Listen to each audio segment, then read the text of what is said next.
दिन दोस्तों, मैं हूं नीरज। स्वागत करता हूं आपका आपके अपने YouTube channel 4G study plus में। दोस्तों, इस वीडियो में हम लेकर आए हैं जीएस के टॉप 30 वेरी इंपॉर्टेंट क्वेश्चन जो बार बार परीक्षा में पूछे जाते हैं। अगर आपका आने वाला कोई सा भी एग्जाम हो, चाहे इंडियन आर्मी का हो या एसएससी, रेलवे का, यूपी SSSC, पेट का या किसी स्टेट लेवल एग्जाम की तैयारी करते हैं, तो ऐसे प्रश्न आपके एग्जाम के लिए बहुत ही ज़्यादा महत्वपूर्ण होंगे। तो बिना देरी किए चलते हैं आज के पहले क्वेश्चन पे। आज के प्रश्नों की जो संख्या है वो है 30 में से आप कितना राइट आंसर करते हैं, आप हमें कमेंट बॉक्स में बता सकते हैं। तो दोस्तों, हमारा आज का पहला क्वेश्चन, भोजन का ऊर्जा में परिवर्तन कोशिका के किस भाग में होता है? Option A chloroplast, B ribosome, C lysosome, D mitochondria. तो दोस्तों, हमारा आंसर हो जाएगा डी माइटोकांड्रिया। चलते हैं अगले प्रश्न पे। दोस्तों, हमारा आज का दूसरा प्रश्न, कोशिका सिद्धांत का प्रतिपादन किसने किया था? ऑप्शन ए स्लाइडेन और स्वान ने, बी हेक्सले ने, सी डार्विन ने, डी मेंडले और मॉर्गन ने। तो दोस्तों, हमारा आंसर हो जाएगा ए स्लाइडेन और स्वान ने। चलते हैं अगले प्रश्न पे।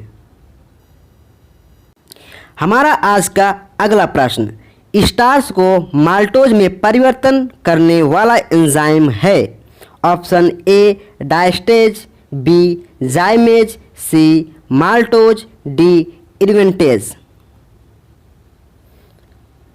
तो हमारा आंसर हो जाएगा डी इन्वेंटेज। चलते हैं अगले प्रश्न पे। हमारा अगला प्रश्न है, डायनामाइट में मुख्य रूप से पाया जाता है? Option A TNT, B picric, C RDX, D nitroglycerine. तो दोस्तों, हमारा आंसर हो जाएगा डी नाइट्रोग्लिसरीन। चलते हैं अगले प्रश्न पे। हमारा अगला प्रश्न है, खाद्य पदार्थों के संरक्षण में प्रयोग किया जाता है? Option A phenol, B nitric अम्ल, सी बेंजोइक अम्ल, डी हाइड्रोक्लोरिक अम्ल। तो जिसने भी आंसर किया है सी, उसका आंसर बिल्कुल करेक्ट होगा, बेंजोइक अम्ल। चलते हैं अगले प्रश्न पे। हमारा अगला प्रश्न, रबर के संश्लेषण में निम्न का प्रयोग किया जाता है? Option A acetylene, B ethylene, C isoprene, D chlorine. तो हमारा आंसर हो जाएगा सी isoprene.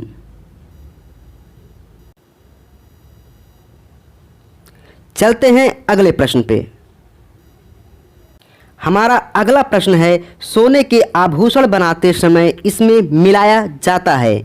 Option A platinum, B पारा, सी एल्युमिनियम, डी तांबा।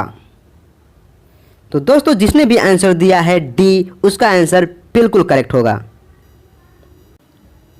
तांबा। चलते हैं अगले प्रश्न पे। हमारा अगला प्रश्न है, नायलॉन बनाने में प्रयुक्त कच्चा पदार्थ है? Option A urea, B adipic अम्ल, सी एथिलीन, डी फॉर्मेल्डिहाइड। तो दोस्तों, हमारा आंसर हो जाएगा बी एडिपिक अम्ल। चलते हैं अगले प्रश्न पे।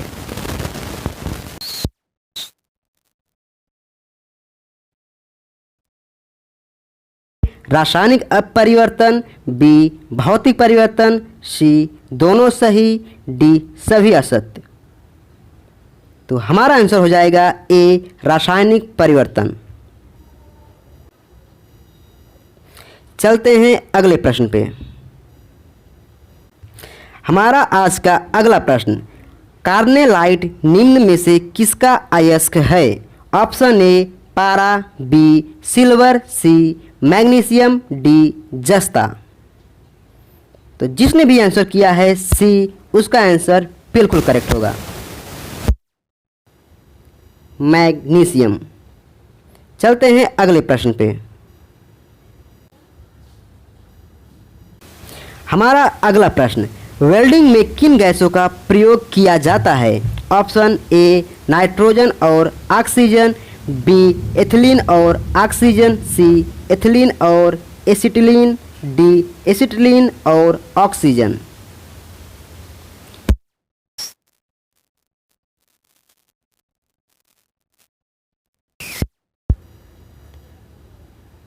चलते हैं अगले प्रश्न पे। हमारा अगला प्रश्न है, सिनेबार निम्नलिखित में से किसका अयस्क है? ऑप्शन ए पारा, बी सिल्वर, सी एल्युमिनियम, डी लोहा। तो हमारा आंसर हो जाएगा ए पारा। चलते हैं अगले प्रश्न पे। हमारा अगला प्रश्न है, फोटोग्राफी में प्रयोग किए जाने वाला हाइपोबिलियन का रासायनिक नाम क्या है? Option A sodium hydroxide, B sodium thiosulphate, C silver bromide, D hydrogen peroxide. तो हमारा आंसर हो जाएगा सी सिल्वर ब्रोमाइड। चलते हैं अगले प्रश्न पे। हमारा अगला प्रश्न है, एनीमिया किस तत्व की कमी से होता है? ऑप्शन ए लोहा, B phosphorus, C magnesium, D calcium. तो हमारा आंसर हो जाएगा ए लोहा। चलते हैं अगले प्रश्न पे। हमारा अगला प्रश्न है, सोडियम को रखा जाता है? ऑप्शन ए जल में, बी मिट्टी के तेल में, सी ईथर में, डी पेट्रोल में। तो हमारा आंसर हो जाएगा बी मिट्टी के तेल में। चलते हैं अगले प्रश्न पे। हमारा अगला प्रश्न है, वायुयान के टायरों में भरने में निम्न गैसों का प्रयोग किया जाता है? Option A helium, B hydrogen, C nitrogen, D neon. तो हमारा आंसर हो जाएगा ए हीलियम।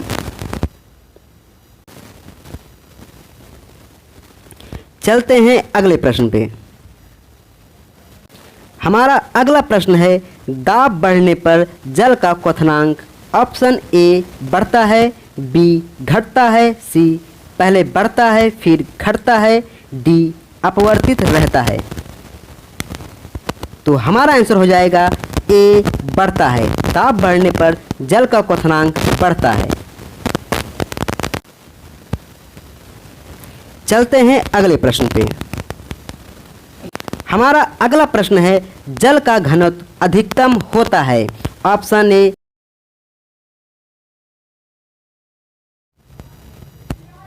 चलते हैं अगले प्रश्न पे। पराश्रव तरंगों की आवृत्ति होती है? ऑप्शन ए 20,000 हर्ट्ज से अधिक, बी 20,000 हर्ट्ज से कम, सी 20 हर्ट्ज, डी 1000 हर्ट्ज। तो हमारा आंसर हो जाएगा ए 20,000 हर्ट्ज से अधिक। चलते हैं अगले प्रश्न पे।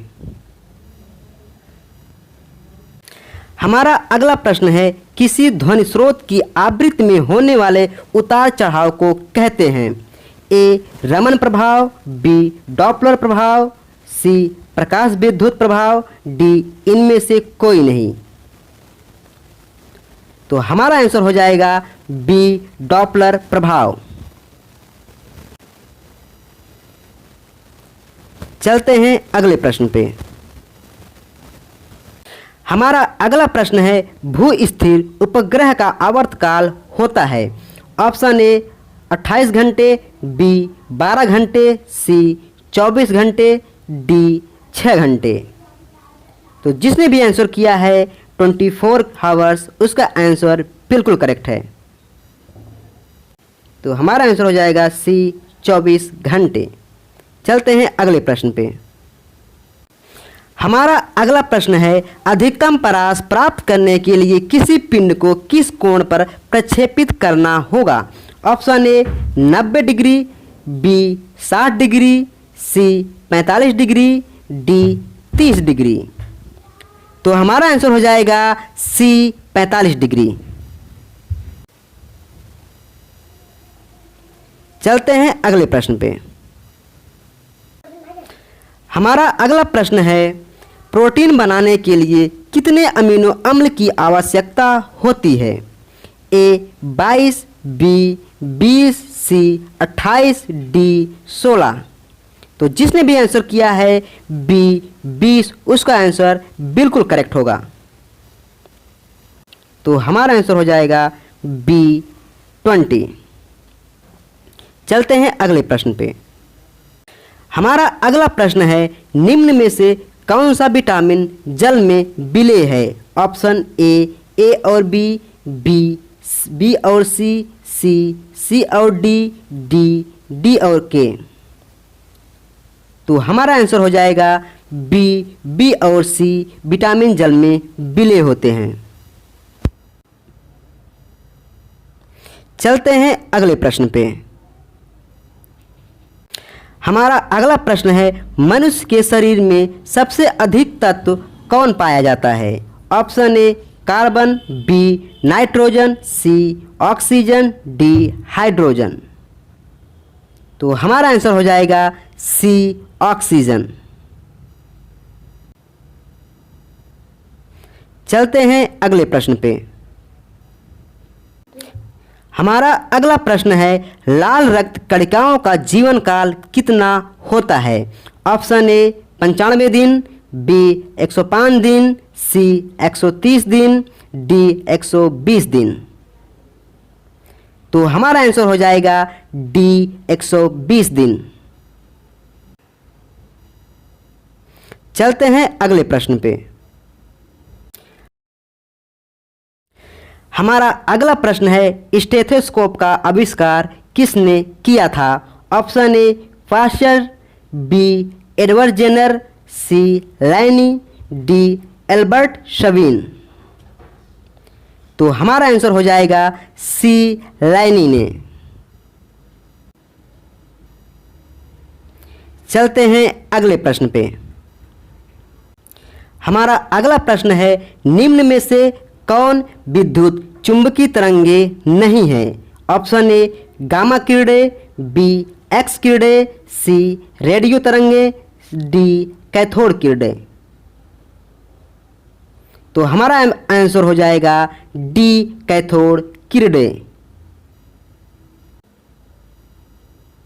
चलते हैं अगले प्रश्न पे। हमारा अगला प्रश्न है, वर्षा की बूंदें निम्न में से किसके कारण गोल हो जाती हैं? ऑप्शन ए वायुदाब, बी गुरुत्व, सी श्यानता, डी पृष्ठ तनाव। हमारा आंसर हो जाएगा डी पृष्ठ तनाव। चलते हैं अगले प्रश्न पे। हमारा आज का लास्ट क्वेश्चन, निम्न में से किस गैस का उपयोग बैक्टीरिया को मारने में किया जाता है? Option A nitrogen, B chlorine, C sulphur, D carbon dioxide. तो हमारा आंसर हो जाएगा बी क्लोरीन। तो हमारा आंसर हो जाएगा बी क्लोरीन। दोस्तों आज के लिए बस इतना ही। अगर आपको हमारा वीडियो अच्छा लगा हो तो प्लीज़ लाइक करें, कमेंट करें, अपने दोस्तों में शेयर करें और चैनल को सब्सक्राइब करना ना भूलें। आज के लिए बस इतना ही। मिलते हैं किसी अगले वीडियो में।